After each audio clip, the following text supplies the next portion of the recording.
Salut à tous, c'est Pangdosh et nous bienvenue sur cette vidéo qui aujourd'hui va parler de la voie du loser, le fait de vivre l'échec, d'accepter l'échec et revenir sur cette notion justement d'échec, qui est particulièrement intéressant si on ne prend pas que l'aspect psycho. L'un des problèmes qu'on a très souvent dans l'accompagnement, en hypnothérapie, dans tout ce qui est associé donc aux trans et à l'hypnose de façon générale, c'est qu'on a malheureusement un petit peu trop focalisé depuis quelques décennies uniquement sur l'esprit, sur la psyché, sur le conscient et le subconscient. Je vous rappelle, dans ma cartographie qui est totalement fausse, comme toutes les cartographies qu'on a de l'esprit, je mets l'inconscient dans une case différente du subconscient. Le subconscient, je le mettrais entre le conscient et l'inconscient serait plutôt associé à tout ce qui est corporel. Le subconscient va être plutôt tout ce qui va être associé, ce que souvent on dit, valeurs, croyances, émotions, mémoire, tout le rapport à l'énergie, etc. Donc, pour moi, il y a conscient, subconscient, inconscient. L'inconscient, c'est ce qui va ramener dans le corps l'ensemble des suggestions qui ont été proposées au subconscient et qui, petit à petit, et parfois c'est ce qui nous demande un peu plus de temps, on l'observe, on peut voir que quelqu'un va rapidement mieux psychiquement par rapport à une problématique, et c'est un petit peu plus long, parfois pour le corps, comme s'il fallait une espèce de transition. Alors, on peut très bien psychiquement, par exemple, apaiser une douleur, recadrer l'association donc psychique avec la douleur, mais par exemple pour apaiser ou mieux cicatriser, par exemple, je trouve que c'est un bon exemple, on se rend compte que c'est plus complexe. D'ailleurs, il est toujours amusant, entre guillemets, de voir que le test de la pièce qui peut faire une petite brûlure, la brûlure arrive rapidement, la suggestion psychique vers le corps est rapide. Par contre, dès qu'on fait la même suggestion pour apaiser ou enlever cette notion de blessure, ça met plus de temps. Alors là, il faudrait capter pourquoi il y a autant de temps qui se mettent sur la réparation et que sur la destruction, en tout cas le fait d'abîmer, ça soit rapide. Ça, j'ai pas de réponse pour l'instant, mais ça pourrait être intéressant de cogiter dessus. Donc, dans cette cartographie, il y a le rapport au corps qui est important. Faire de l'hypnose comme on le fait, ça fonctionne, on le voit bien.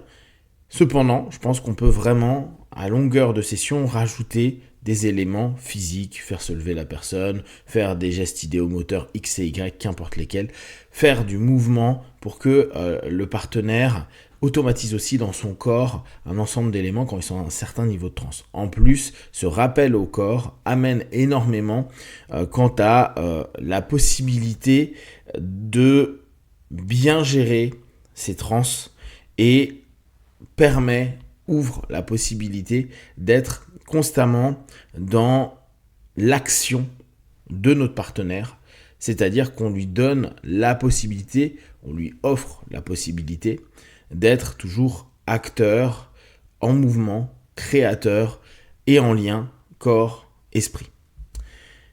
Dans la notion sur laquelle je veux aujourd'hui me poser, c'est la notion d'échec. La notion d'échec, d'un point de vue physique, est très courant dans deux éléments. En kiné, on l'a très souvent, aller vers l'échec du partenaire. En muscu, on l'a aussi, on va vers l'échec. L'échec qui va dire qu'à un moment donné, le muscle va saturer, va s'abîmer et autres pour développer de la force ou développer de la masse musculaire. Entraîner vers l'échec, c'est vraiment un mot qui est hyper commun et cohérent dans le corps, dans des mouvements de rééducation. Et nous, quand on fait de l'hypnothérapie, on accompagne quelqu'un avec l'hypnose, notre objectif est de pouvoir rééduquer, permettre à des personnes qui étaient blessées de se sentir mieux et de pouvoir redevenir autonomes, être bien, etc. On nous a enseigné pendant des années, et j'adore le principe, d'aller vers des ressources, d'aller vers des éléments qui vont apporter du plus. Rarement, on associe l'intérêt de l'échec. Et ça peut être un échec pendant la session.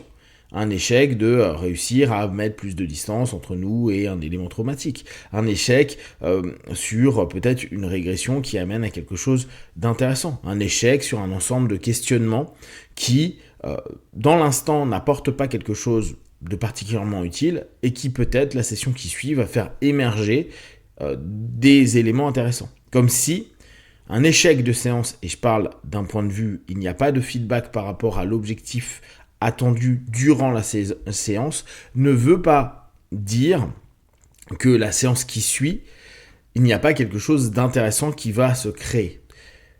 Pour cette raison, assez souvent, je dis moi à mes partenaires en session, je dis, on ne prend pas de rendez-vous, tu décides de prendre un rendez-vous si tu estimes qu'il y a quelque chose qui a avancé. Pourquoi ? Parce que le feedback parfois qu'on a en séance peut être peu marquant ou pas marquant, comme si on était arrivé à une rupture de quelque chose, en tout cas, on était arrivé en mode échec, et que le temps qui s'écoule permet, au travers de l'attention aussi que va porter le partenaire à sa problématique, de voir que il y a une restructuration qui est en train de se faire, qui est un peu différente. Comme si j'avais abîmé un peu mon muscle, je l'avais un peu détruit et broyé, et que je me rendais compte que semaine après semaine, j'avais plus de force, ou j'avais une masse musculaire qui se développait.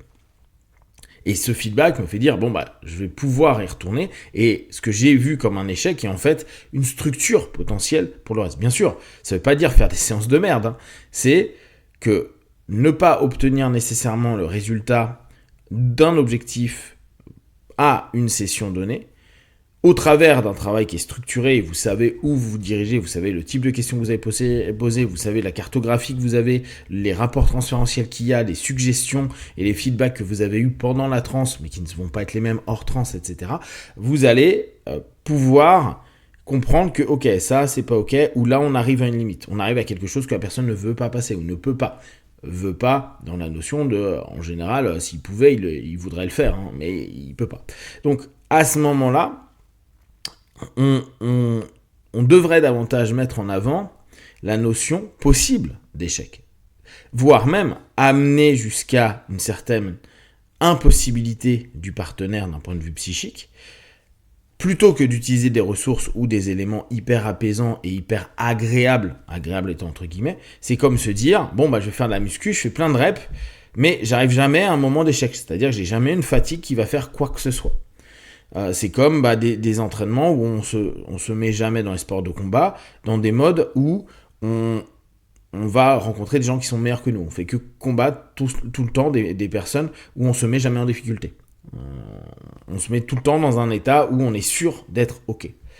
C'est parce que il y a cette association avec l'échec, la possibilité d'échec, le fait de ne pas réussir, qu'on va pouvoir imprimer un rebond, quelque chose qui va offrir des nouvelles possibilités, des nouvelles options. Si je reprends Condor, je regarde le cadre et les options. Ok, là dans mon échec, j'ai ouvert et tenté tant de trucs, ça marche pas, mais je me suis approché d'éléments qui, au travers de cet échec, vont me permettre d'aller vers une progression potentielle et une structuration de l'ensemble de la séance, des séances hypnose, hétéro-hypnose ou auto-hypnose que je suis en train de me faire ou de faire à un partenaire. Et là, il y a quelque chose où l'échec, amené vers des moments où on n'y arrive pas, peut être pris comme quelque chose de très intéressant. Par contre, bien sûr, comme en kinésithérapie ou comme en muscu, il y a un travail éducatif, hypno-éducatif, psycho-éducatif à proposer pour dire, vous inquiétez pas, ça peut ne pas marcher, ça peut ne pas aller dans la réussite, plutôt que ne pas marcher d'ailleurs, et on va vers un échec, mais l'échec peut nous emmener des opportunités, des ouvertures qui vont offrir vraiment un succès à court, moyen, long terme. Alors, ok, après, ça fait des sessions qui sont un peu moins agréables.